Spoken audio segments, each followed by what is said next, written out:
Tonight, a follow-up to a News Channel 11 investigation we first brought you back in April. After outrage, Johnson City neighbors spoke out against a decision to kill their growing population of neighborhood Canada geese.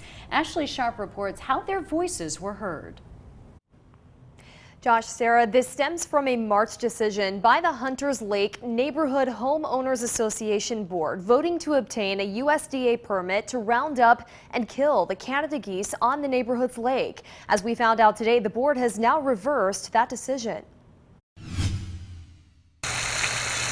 After Hunters Lake neighbors cried foul over a vote to exterminate geese in their neighborhood, a reversal of that decision feels like a win. Oh, I was very pleased to know that we could claim a bit of a victory here. Neighbors organized and rallied, speaking out to stop the removal.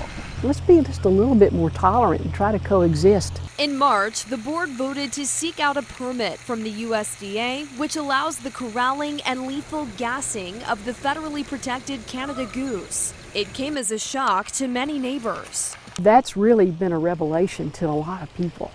They said, gosh, I didn't realize they're going to kill them.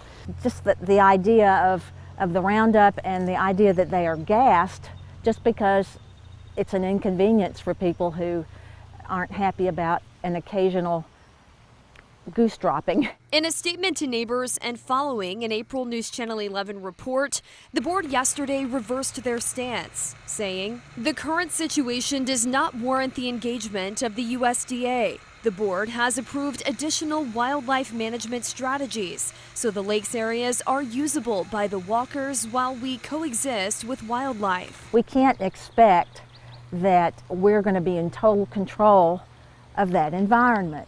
After initial backlash, the neighborhood board issued a survey. It found of 62 homeowners that responded, 34 opposed the removal of the geese, but 22 were in support of the plan to exterminate.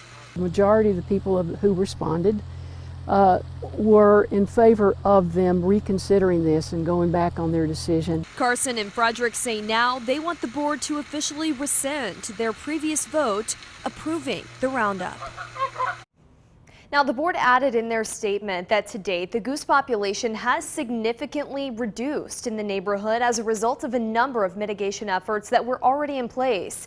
They do plan to review further suggestions that were submitted by neighbors in that survey and discuss the cost of implementing them when the goose population in the neighborhood picks back up again. Josh?